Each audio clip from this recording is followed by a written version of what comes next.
Eu pedi para que a gente compartilhasse essa parte do discurso do Martin Luther King. Eu acho lindo esse trecho. Ele diz: eu tive um sonho hoje. Eu tive um sonho que um dia todo vale será exaltado, toda colina e montanha serão rebaixadas, os lugares acidentados serão tornados planos e os lugares tortuosos serão endireitados, e a glória do Senhor será revelada e toda a carne o verá junto. Essa é a nossa esperança. Essa é a fé com a qual eu volto para o sul. Com essa fé seremos capazes de extrair da montanha do desespero uma pedra de esperança. Com essa fé seremos capazes de transformar as discórdias estridentes da nossa nação em uma bela sinfonia de fraternidade. Com essa fé seremos capazes de trabalhar juntos, orar juntos, lutar juntos, irmos para a prisão juntos, lutar pela liberdade juntos, sabendo que um dia seremos livres. I have a dream. Eu tenho um apelo para você nessa manhã: sonhe grande. Sonhe grande. Sabe qual é a graça de sonharmos grande, irmão?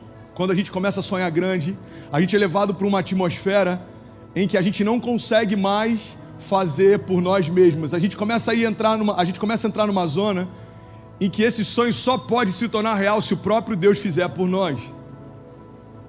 E é esse o caminho de milagres que Deus tem para nós. A gente se esqueceu, talvez em algum momento na jornada, que o que Deus nos chamou para viver é o sobrenatural, supernatural. É algo que não é normal, não é habitual, não é comum, não é ordinário, não faz sentido, não tem lógica, a física não explica, a gravidade não explica, as leis naturais não explicam. Na verdade, pelo contrário, elas têm que ser contrariadas, confundidas, elas têm que ser confrontadas, envergonhadas. Isso é caminhar por fé. O problema é que a gente, sem perceber, a gente está conseguindo crer desde que faça sentido, pessoas concordem, faça a lógica, as contas fechem. Isso não é fé. É importante sermos planejados em relação ao futuro, mas dentro do nosso plano tudo tem que começar por um pressuposto: o Deus do sobrenatural vai me surpreender. Temos que saber para onde estamos indo, sim. Mas antes de começarmos a correr, a gente tem que sair de um ponto em que a gente sabe para onde Deus está nos convidando a chegar. Não tem a ver com planejarmos e fazermos estratégias, porque o nosso ano pode ser transformado do nada, de cabeça para cima, como foi 2020. Quantos planos foram frustrados? Quantos planejamentos foram quebrados? Quantas resoluções de final de ano foram completamente anuladas, canceladas? Mas quando parecia que tudo estava fora de controle, Deus nos surpreendeu, mostrando que Ele continua sendo Deus. A soberania de Deus, irmão, faz com que quando nada mais faça sentido para a gente, Deus começa a revelar que sempre fez sentido para Ele. Eu quero te fazer esse convite: comece a sonhar sonhos que só Deus poderia fazer por você. Irmão, Davi, a gente olha para a história de alguns heróis da fé e é interessante, só Deus poderia ter feito Davi reinar. Só Deus poderia ter feito José governar. Só Deus poderia ter aberto o mar para o povo passar. Só Deus poderia ter feito Jesus ressuscitar. Só Deus poderia ter feito você. Só Deus poderia ter feito você. A ciência, ainda muito confusa, tenta explicar que através da evolução, uma microcélula se multiplicou e tornou todas as espécies que a gente conhece reais. Isso é tão absurdo, mas é mais fácil para quem não crê no poder de Deus crer numa teoria como essa do que entender que existe alguém superior a todos nós, que criou todas as coisas e passeia na eternidade.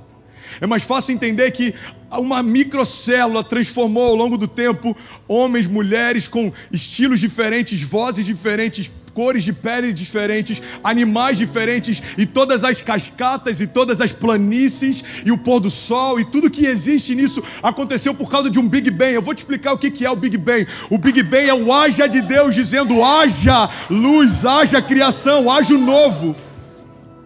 O Big Bang nada mais é do que tudo aquilo que existe se curvando a um Deus que já existia, quando nenhum de nós sabia o que Ele era, o que Ele fazia, o quem nós éramos. Antes de tudo isso que a gente consegue tocar existir, Ele já era Deus.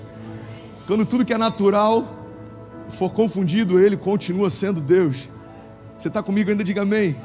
Irmão, esse precisa ser o nosso estilo de vida. Supernatural. Esse é o nosso lifestyle. Esse é para isso que a gente nasceu. É crermos no impossível, é vermos o invisível, é tocarmos o intocável, é tratarmos as coisas que não são como se já fossem. É natural para nós.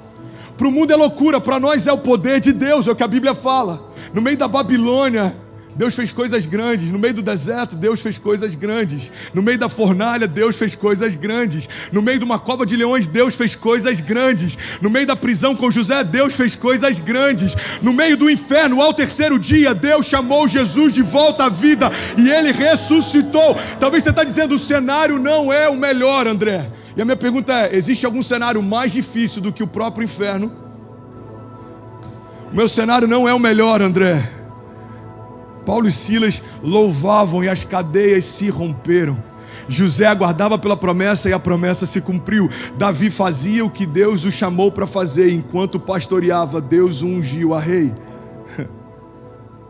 Não importa o cenário que você está, irmão. O Deus de milagres pode mudar completamente a nossa história.